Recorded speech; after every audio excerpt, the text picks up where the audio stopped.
Good morning student. I am Vinay Mishra from Saint Joseph senior secondary school Lakhanpur Jaunpur. मेरे प्यारे बच्चों, आज क्लास 9th का ये काव्य खंड का दूसरा चैप्टर वाक शीर्षक से नाम से पढ़ाया जाएगा, जिसका यह वीडियो लेक्चर पहला आपके सामने मैं प्रस्तुत कर रहा हूँ।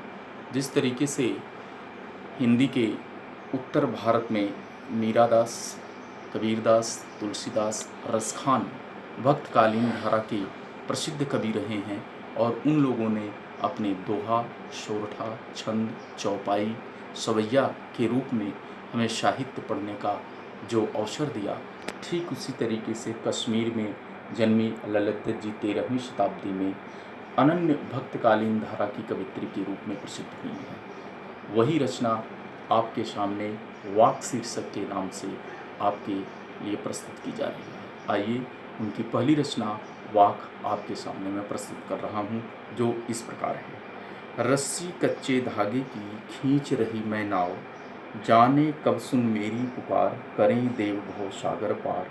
पानी टपके कच्चे सपोरे, व्यर्थ प्रयास हो रहे मेरे, जी में उठती रह हो, घर जाने की चाह है घेरे।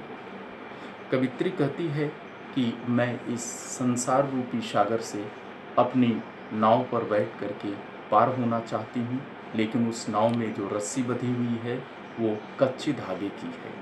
दूसरा, इस संसार रूपी सागर से पार होने के लिए मैं निरंतर अपने ईश्वर से विनती, प्रार्थना, अनुनय, विनय कर रही हूँ, लेकिन वह सारा प्रयास मेरा उसी प्रकार से व्यर्थ हो जा रहा है जैसे कोई पात्र हो और उसमें जल भर लिया जाए, लेकिन वह पात्र छिद्र युक्त हो और सारा जल बह करके निकल जाए।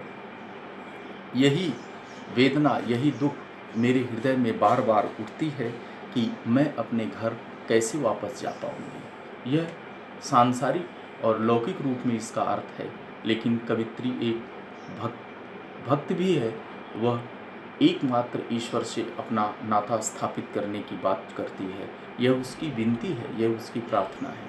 इसमें कच्ची जो रस्सी की संज्ञा दी गई है, जो रस्सी कच्चे धागे की बनी है, वह हमारी श्वास है। नाव जो है वह कर्तव्य है। इस संसार में हम कर्तव्य रूपी नाव पर बैठ करके और इस कच्चे धागे के समान जो श्वास हमें मिली हुई है, क्योंकि यह श्वास अगले पल में कब छूट जाए, कब समाप्त हो जाए, इसका कोई भरोसा नहीं है। इस पर कबीर ने बहुत ही अच्छा एक प्रसंग दोहे के माध्यम से बताया है कि यह तन कांचा कुंभ है, लिए फिरे जो साथ, ढबका लागा फूट गया, कछ न आयो हाथ। ठीक उसी पद की व्याख्या यहाँ पर ललित जी बताती हैं कि एक क्षण श्वासों का भरोसा नहीं, वह कब समाप्त हो जाए। किंतु भगवान से मैं प्रार्थना करती हूँ कि शायद वो मेरी इस प्रार्थना को स्वीकार कर लें और मैं इस संसार रूपी सागर से पार हो जाऊँ। यहाँ जो पात्र में अनेक छिद्रों की बात की गई है, यह पात्र हमारा शरीर है।